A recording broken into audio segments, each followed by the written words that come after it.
सुरेखा तू एक काम करत जाय, तुझं पोट आहे ना हे घरी ठेवून येत रावल्या. बाबा आता कोण झगडा सुरू करून राहिलं? नाही नाही, कोण झगडा सुरू करून राहिलं बाबा, तुम्ही सांगा. अरे पाहाले किती बेकार दिसते ते. असं वाटते एखादा हत्ती बसला आहे का खुर्चीवर. नाही नाही, तू काही चिंता करू नको, मी जिम जॉईन केली आहे. 2-2 घंटे ट्रेनर एक्सरसाइज करायला लावते. बाप रे, कोणत्या जिम मध्ये जात असतं? तू तर दिवसांदिवस झाल्यासारखी कुठूनच राहिली. अरे इतकी एक्सरसाइज करून करून ट्रेनरचं वजन कमी झालं 10 किलो. वा, मजा करून राहिली माऊली. खालची पिठाई भुलले वाटते.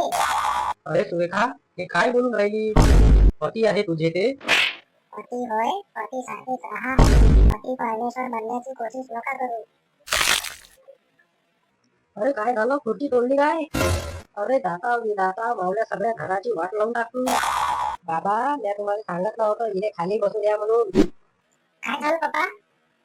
अरे मुन्ना हे बघ काय केलं तावडे आत्यानं. खुर्ची तोडली. अहो आता हे काय केलं त्या? नवीन खुर्ची होती ना ते. खुर्ची दिसून राहिली तुले?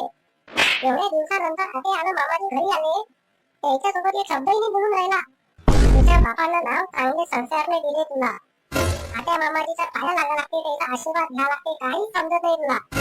पाया पडतो मामाजी, आशीर्वाद द्या. पाया पडतो आत्या, आशीर्वाद दे. हे म्हणलं, ड्रायव्हर बेटा 10 रुपयाचं दूध घेऊन ये. तुझ्या आत्या मामाजीसाठी 10 बनवतो. मी नाही जात. 10 रुपयाच्या दुधासाठी 10 घरं हिंडत नाही बसत मी. काय वाटलं रे तुला? जा हिंडीने जा. जात नाही. जीव काय अजून एक कानाखाली? आता कसा होता? चल भाई. अरे किती डोळ्यानं मारून राहिली हे. मारून टाकशील काय लेकराले? जाऊन मारून राहिली होती त्याले. लकाई काम ऐकत नाही तो. त्याने म्हटलं दुधाने जाय, तर मी नाही जात म्हणते. अरे तो दुधाले नाही जात तर काय मारून टाकशील काय त्याले? एवढं मारा लागते काय?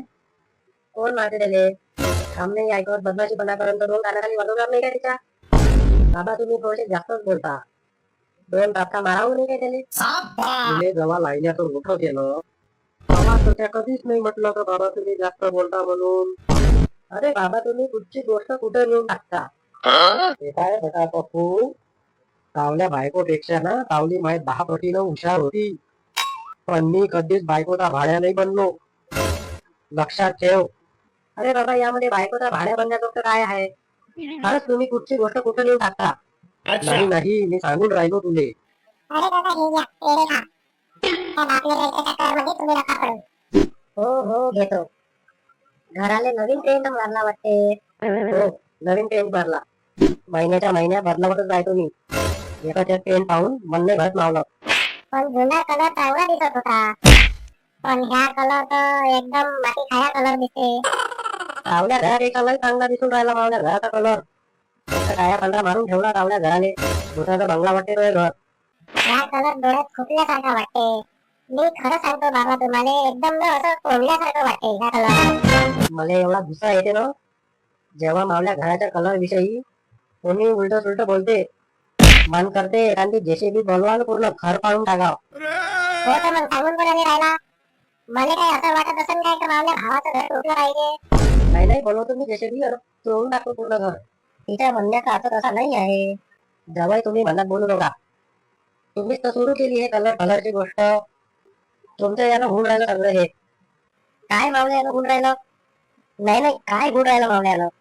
हे मला सुनवते आणि तुम्ही मला सुनवून राहिले. सासऱ्याच्या घरी आलो तर काय भिकारी वेळ मी भीक मागायला आलो इथं. जवाई तुम्ही शांत बसा. तुम्ही याच्या मधात पडू नका. हे दोघंही बहीण भाऊ लहानपणीपासून कुत्र्या मांजऱ्यासारखे झगडते. तुम्ही वाघ आहे. नाही मी वाघ नाही. साला दवा पांतावा हे मला धुते आणि तुम्ही मला धुवून राहिले. माणूस वगैरे नाही तर कपडे धुवायचा बस होय. अरे यार नाही नाही यार काय काही नाही. आय एम नॉट युअर यार.